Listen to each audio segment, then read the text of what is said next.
Assalamualaikum warahmatullahi wabarakatuh. Iya, ketemu lagi sama Pak Muklis Esum. Petualang sejarah di Morotai. Oke Pak Muklis, kita mau tanya-tanya.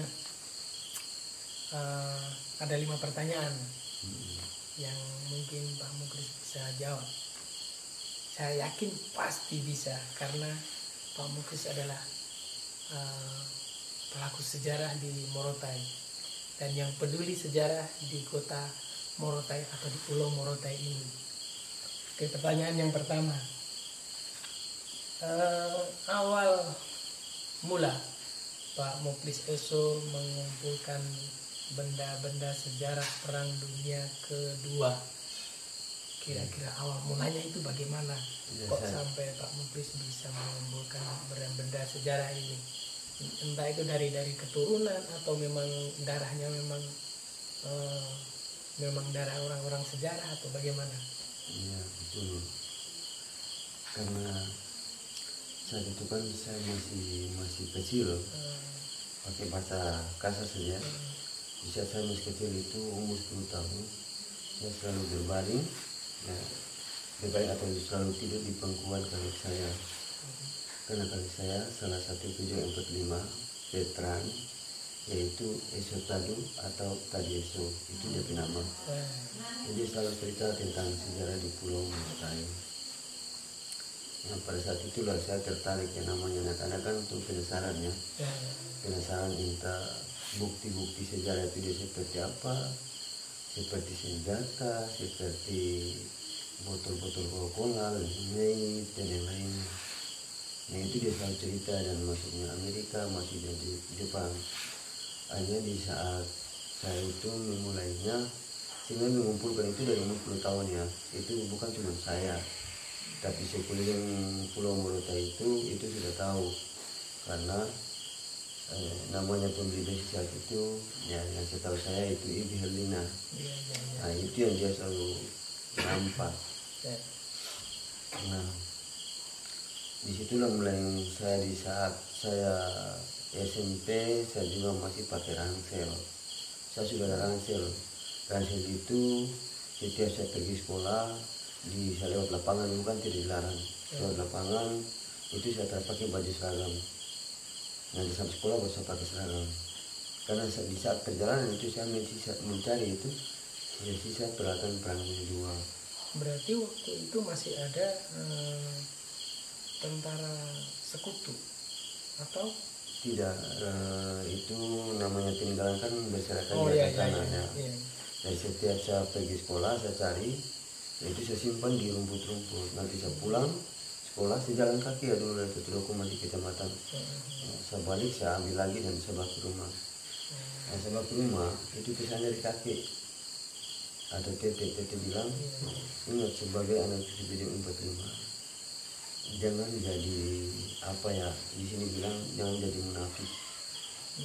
Ya, kamu harus menjaga sesuatu yang kamu temukan dan kamu jangan jual kembali. Karena kenapa?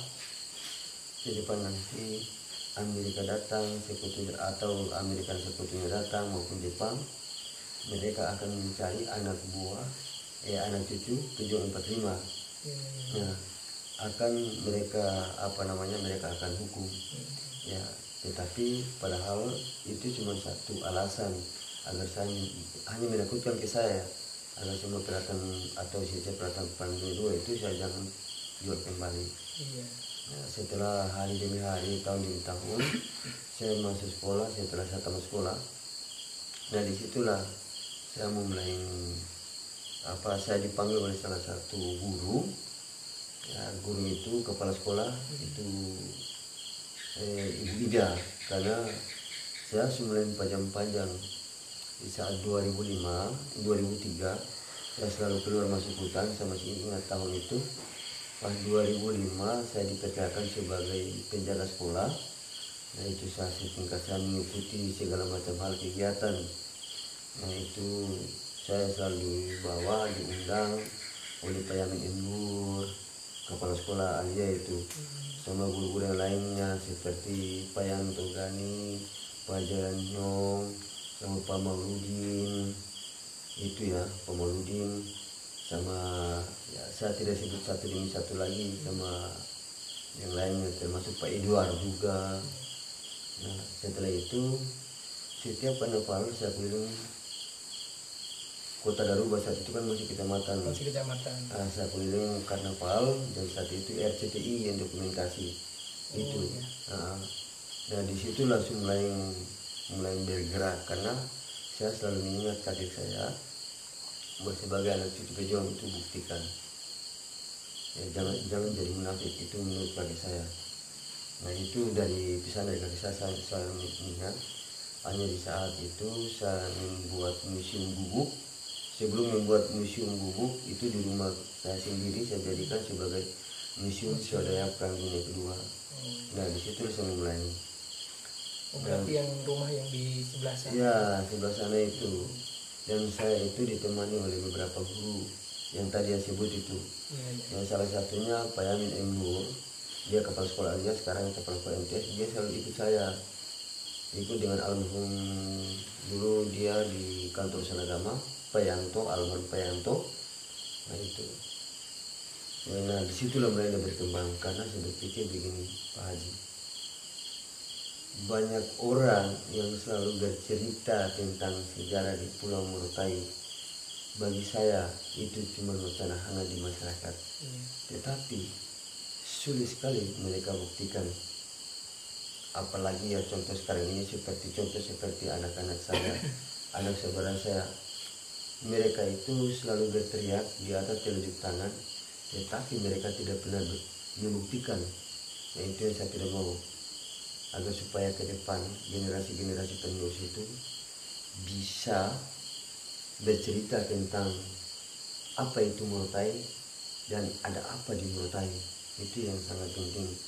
Apalagi sekarang ini generasi penerus kan tidak pernah dimuat dalam buku pendidikan. Tidak usah kan sejarah itu dimuat dalam buku pendidikan lokal atau internasional. Terus pertanyaan kedua. Kenapa Pak Muklis Eso mengumpulkan benda-benda sejarah ini? Apa motivasi kok sampai mengumpulkan barang-barang ini? Ya itu yang tadi saya bilang. Karena tujuan saya adalah untuk masa depan generasi-generasi penerus bangsa, yaitu yang masih sekarang ini ada yang masih SD ya sampai tamat SMP bahkan sampai kuliah. Itu tujuan saya. Dan motivasi saya adalah bila perlu sejarah ini itu jangan cuma wacana lagi, agar perlu dimuat dalam buku pendidikan lokal atau internasional, agar generasi itu mereka bisa dikenal lagi. Bukan jangan sampai mereka cuma bilang Mullis Eso, tapi mereka juga harus seperti saya dan bila perlu mereka lebih dari saya. Betul sekali, mantap. Terus alat-alat apa saja yang digunakan di saat mencari barang-barang sejarah itu? Ya, itu peralatan saya pertama. Saya pakai alat deteksi besi yang saya buat lot. Oh iya. Itu yang besi panjang. Masih panjang itu. Dan saya punya punya feeling. Jadi feeling itu sudah ada karena saya sudah terbiasa, karena saya sering membawa saya ke hutan-hutan untuk mencari. Makanya saya punya feeling pertama, yang kedua saya punya lot. Dengan feeling itulah saya bisa mengetahui dan saya buatkan lot itu. Cuma karena sekarang sudah mulai orang banyak kenal, sudah punya alat detek logam sekarang. Jadi alhamdulillah salah satu tamu ibu itu namanya Teo Kumorimoto dan suaminya itu orang Indonesia, yaitu mereka berkunjung ke Morotai. Nah saat itu kan tinggalnya di Jababeka Resort. Nah disitulah dari Jababeka Resort Paninggar itu dia menceritakan tentang sejarah dan cerita tentang saya. Nah mereka penasaran dan datang. Setelah ke sini mereka sudah lihat mendengar kisah saya kembali. Setelah itu mereka kabarkan saya setelah kembali ke Jakarta bilang, Muli, kami kami rasa terima kasih karena kamu sudah menghubungi kami dan itu luar biasa, dan kami cuma titipkan satu ini, kami berikan rasa terima kasih itu ala detektor. Nah itu ya, yang dipakai sampai sekarang ini. Luar biasa.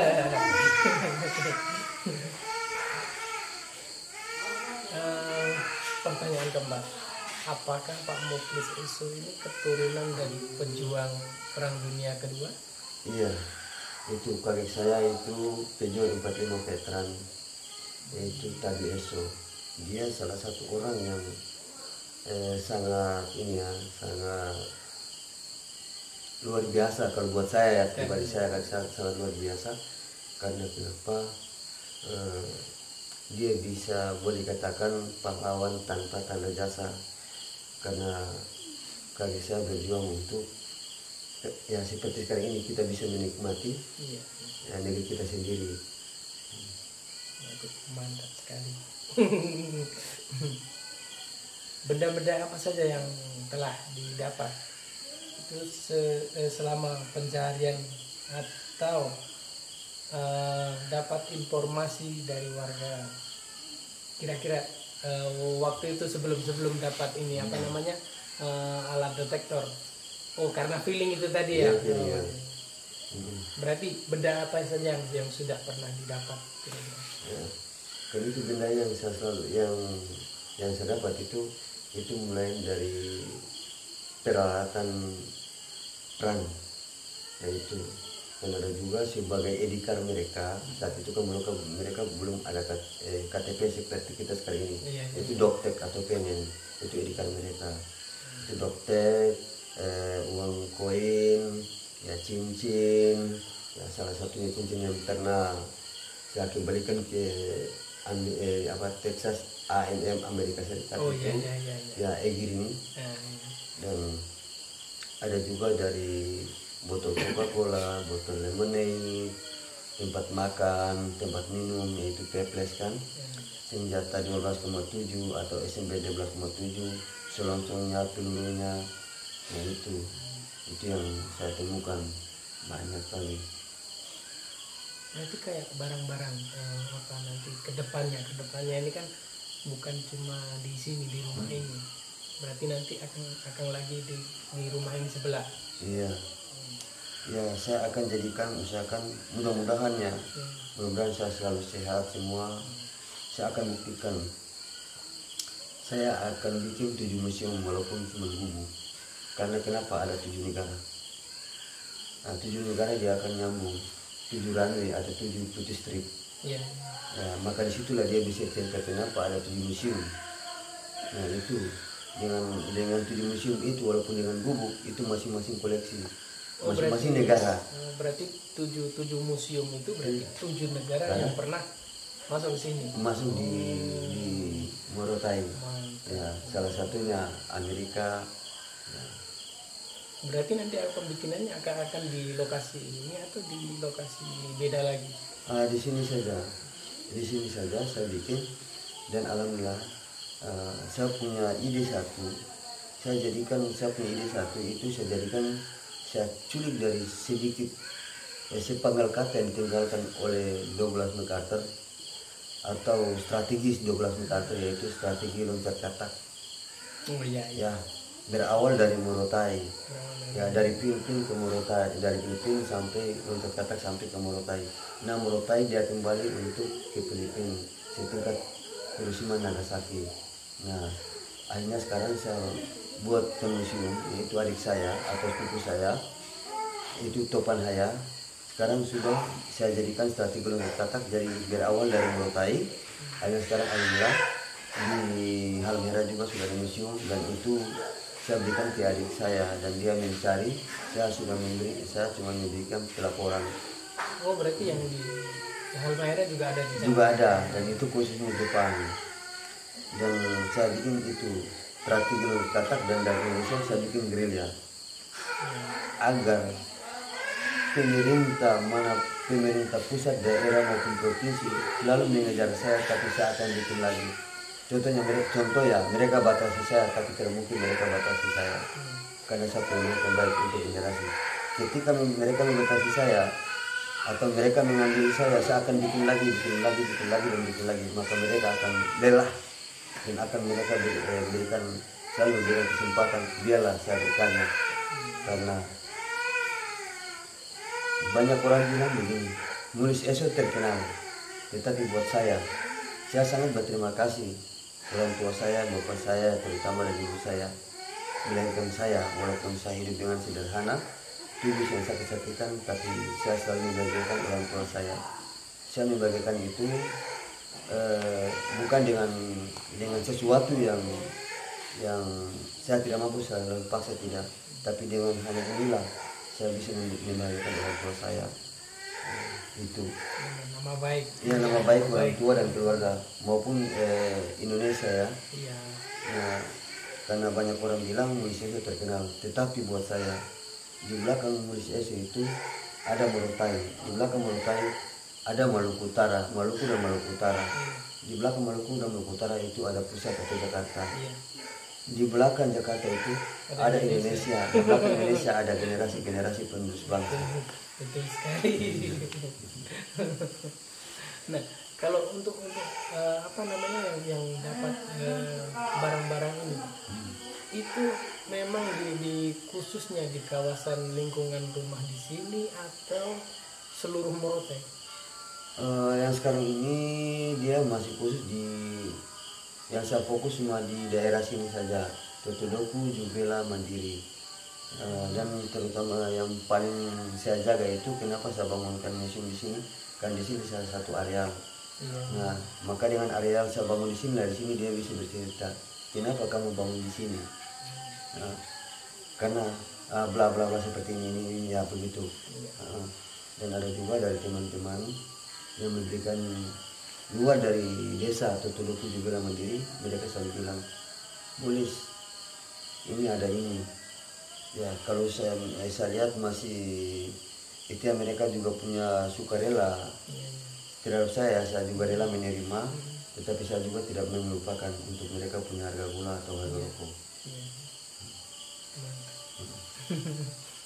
Ada timbal baliknya. Karena ini kan tidak dikaji sama pemerintah. Siapapun di sana bisa melihat dan menghargai karya seseorang itu bagaimana caranya. Ini kayaknya pertanyaan sudah habis, kan? Nanti suatu saat kita akan sambung lagi dengan Pak Muklis Eso. Oke, assalamualaikum warahmatullahi wabarakatuh. Waalaikumsalam warahmatullahi wabarakatuh. Jangan lupa Morotai.